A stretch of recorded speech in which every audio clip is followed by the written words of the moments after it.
नमस्कार, मैं अमित और आप देख रहे हैं दोपहर की 5 बड़ी खबरें।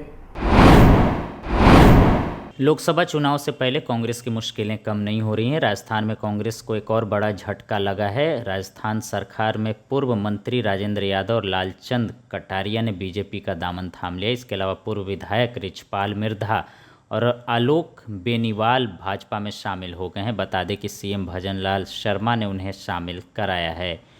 एनआई के मुताबिक पूर्व मंत्री राजेंद्र यादव और लालचंद कटारिया, पूर्व विधायक रिछपाल मिर्धा और आलोक बेनीवाल भाजपा में शामिल हुए हैं।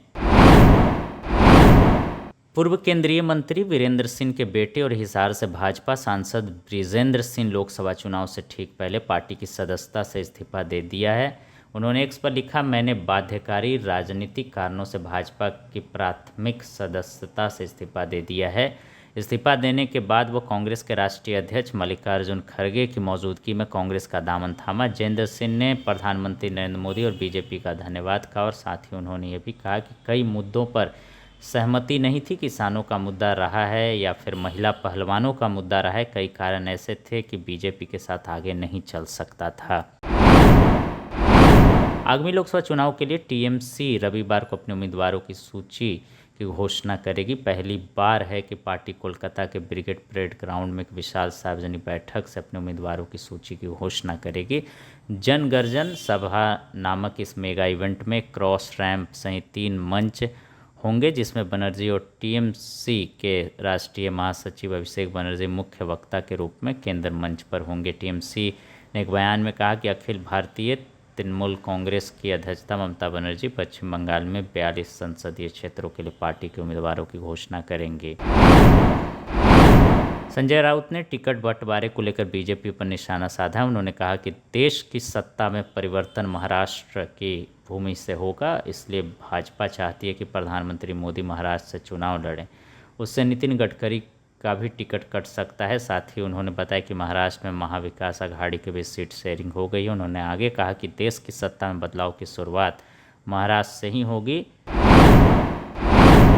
पीएम मोदी ने वर्चुअल माध्यम से कई स्थानों पर हवाई अड्डों का उद्घाटन किया और विभिन्न विकास परियोजनाओं की आधारशिला रखी है। इस मौके पर सीएम योगी ने कहा, आज से 10 साल पहले आजमगढ़ की पहचान क्या थी। जिस आजमगढ़ को पिछली सरकारों के कारण अपराध और माफिया गतिविधियों का गढ़ बना दिया गया था, आज प्रधानमंत्री उसी आजमगढ़ में आकर पैसों की बौछार कर रहे हैं। प्रधानमंत्री नरेंद्र मोदी ने रविवार को वर्चुअल माध्यम से कई स्थानों पर हवाई अड्डों का उद्घाटन किया और विभिन्न विकास परियोजनाओं की आधारशिला रखे। इस मौके पर पीएम मोदी ने कहा, आज केवल आजमगढ़ ही नहीं बल्कि पूरे देश के कई विकास परियोजनाओं का शुभारंभ यहाँ से हो रहा है।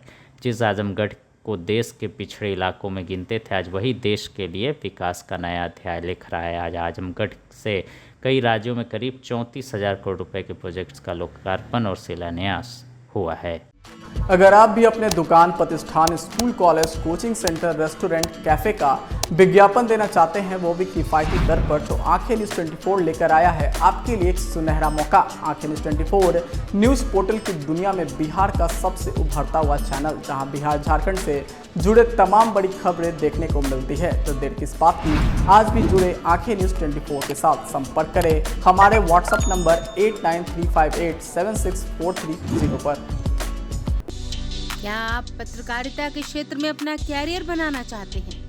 तो आज ही Royal Ashoka Institute of Mass Communication and Journalism में अपनी जगह सुनिश्चित करें। आर्यभट्ट ज्ञान विश्वविद्यालय पटना से मान्यता प्राप्त 100% प्लेसमेंट के साथ royal Ashoka Institute of Mass Communication and journalism नामांकन जारी है। हमारा पता है DS/16 गायत्री मंदिर के समीप, कंकड़ बाग, पटना 8,20,000। आप हमें संपर्क भी कर सकते हैं। हमारा मोबाइल नंबर है 9955456126।